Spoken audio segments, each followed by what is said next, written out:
everybody, and welcome back to our live D&D encounter coverage. I'm here with me and myself. Now, let's stop wasting time and get on the field, shall we? As we get back from our quick week-long break, Yell unfortunately loses concentration, so bye-bye OP geese. Our big boy Karagaran makes a fatal mistake, attempting to desaddle Katja, our local horse girl. Check this out. Sam gets her first big play of the game. Not many people know this, but she's a College of Glamour bard. We all should have seen that coming. And what do you know? Her first move is going to determine how the rest of this encounter plays out. Yes, casting fly on her Southern Belle horse Taffadil. Be like Sam and always ask your horse for consent before casting a spell on it. And flies off the edge of the bridge. A quick follow-up with a lightning bolt and oh, will she hit the Harpy Queen? That is the question. We hold our breath, waiting for a reaction from the queen herself, but our DM remembers that he's already used her reaction earlier in the fight. What a great DM for remembering this. There's so much going on the field already, and now it's the Harpy's turn, and oh no, a devastating blow, casting a sleep spell on both Sam and Taffadil.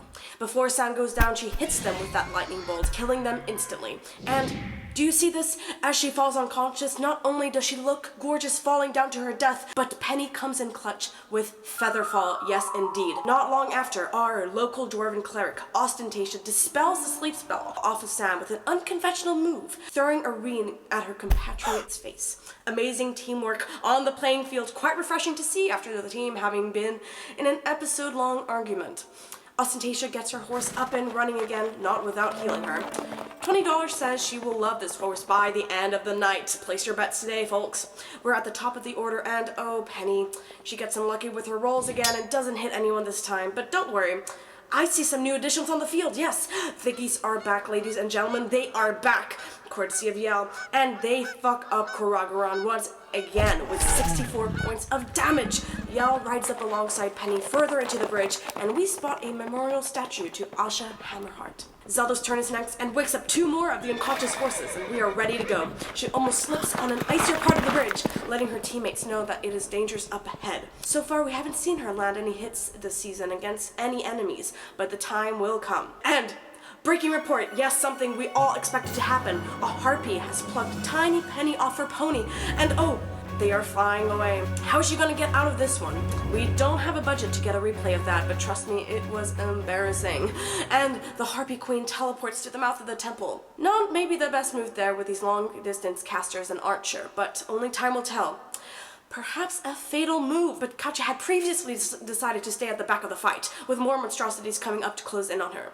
Luckily, thanks to the DM's suggestion, she uses riposte so she can retaliate. Does this count as a sneaky move? As Brennan makes the Ether Beast keep moving, making Katja lose her opportunity attack to slow them down. Maybe I'm reading too much into this. It doesn't matter since the geese got opportunity attacks. Look at those bastards go. And Type gets her horse up and running again and shoots at these Ether Beasts, her magic flowing a dark blue. A brilliant show indeed. With Karagaran still marked with Hunter's Mark, she tags the Queen with Slayer's Prey, with her compatriot stating, "You can have multiple beasts at the same time?" She's a hunter on this field for sure. These monstrosities do not stand a chance. Of course, we get some legendary moves from Karagaran, but these are irrelevant as Katja pulls a legendary move of her own as she attempts to ride on one of the Ether Beasts' back and use their tentacles as reins and plans on sticking them up Karagaran's ass. Let's get a close-up here. RDM looks devastated at this tomfoolery. Yes, this is real Emily Axford energy if I've ever seen it, trying to ride an Ether Beast because, and I quote, "it kinda looks like a horse." I can almost see Brennan have flashbacks to his corn cuties based on how much these girls are making fools out of these monstrosities. Against all odds, she rides on one of the Ether Beasts and deals them damage with their own weird brush-like tentacles. Karagaran attempts a legendary move from down to Starforge, but can't even hit Ostentatious with her high AC. Is the DM rolling like shit, or is Karagaran just having a bad day? Guess we'll never know. Sam is floating down with Featherfall to the dulcet tones of Claire de Lune, and with a bold move, whips out her winged boots. Wait, are those Dorians? And her Triton harp.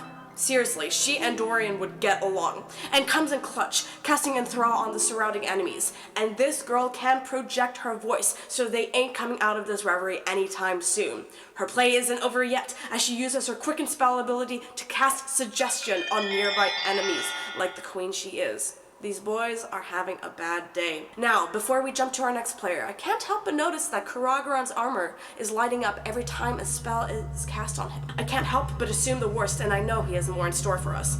Do you think this armor is going to come and play anytime soon? Well, probably not, since these girls are rolling extremely well. Ostentation attempts to banish Karagoran, where we realize the nature of this magical armor, having the ability to deflect the magic back onto the caster. In this crucial moment, Ostentation herself could get banished by her own spell if Karagoran rolls well in the box of doom. Oh wait, no, that doesn't happen. Instead, he gets thrown into the dwarven plane, and a ring in hand throws him into the furnace the size of a sun. Well, with a massive facepalm from the DM, I think all of us know this fight was supposed to be much more of a challenge, but our team is exceeding everyone's expectations. And well, the DM is rolling like shit. So there you go. With a healed horse, Ostentation is good to go, engaging in a passive-aggressive conversation with Penny, who is still being flown away from the battle map. Oh, but she has something smart planned, I know for sure. All the girls get to have a ridiculous play, and it's Penny's turn, creating an illusion of herself in the Harpy's claws, rolling a 6 deception. The image comes out as two-dimensional and rudimentary. She's in the bottom 2, and I would have told her to sashay away. However, our Harpy rival missed the mark by rolling a 6, and with a -1 to her intelligence, she fails. Auf Wiedersehen, Harpy, and Penny comes back to her competition after almost being voted out, gliding down elegantly back onto Candy Heart. Folks, let's check back on our DM. Yep, still devastated, absolutely demolished.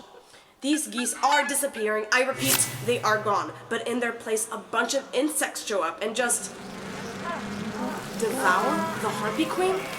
You thought she would be taken down by an arrow through the head or with a blast of magic?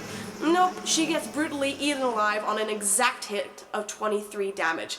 Thank you, Yell, for providing us with your horrifying magic. That's 2 bosses dropped at the beginning of the 3rd round. It's time to run to the finish line, ladies. This battle is incredibly well designed, but these Harpies have something against it as they take out the bridge right in front of the temple. A devastating play in the penultimate quarter of the game. The Harpies and Ether Beast miss and have to re-roll their teleports, and it doesn't matter since most of them are still enthralled by our Merbae. Katja is back on Cinnamon, and we move to Untitled, who takes out some of the Ether Beasts on another exact hit. Ladies, we are getting lots of exacties tonight. Untitled drops the beast and moves on, with Katja following close behind and slapping an Ether Beast off the cliff. The 2 childhood best friends reuniting and riding alongside each other. Focusing back on Sam, we know she's up to some shenanigans again. Should I say Sam-manigans? Cut that out, editor. Using her innate air genasi. Wait a minute, she's a water genasi. Using her innate storm sorceress abilities to gently blow Daffodil back up to the bridge, since she's lighter with Featherfall. She wakes up Taff and she follows the rest of her team up to the temple. Ostentation comes in with a powerful play, animating the statue of Ashel Hammerheart to ward off the incoming monstrosities. They share a wholesome lore-filled moment that I wasn't paying attention to because this fight is so damn enthralling. We're coming up to the final quarter only to discover that Penny's pony has a ridiculous accent and has a scrapbook review club. Okay, why not? With a nat 20, Penny clears the icy ridge easily, with Candy Heart burning away the ice with her hooves. At least she's not that lame after all. Let's keep it moving, and oh, look! Zelda is in a rage and leaps forward while dropping another Harpy, in doing so giving Penny flanking, who kills the last bird lady with her special sneak attack rogue skills. Zelda lands on the other side of the temple. Now it's just a matter of getting over this chasm for the rest of the girls. But, of course, it's gonna be easy as hell since they are OP. No matter how many enemies or challenges Brennan sends towards the 7, they gracefully make it across the bridge thanks to Yell's vines, with Tavidol getting stuck in it for just a moment. A lightning lure from Sam is all it takes, and we're dragging this horse back into the temple. And what a battle, ladies and gentlemen. This concluded our live D&D encounter coverage. Tune in next time. It's your Big Thigh Gemini, signing out.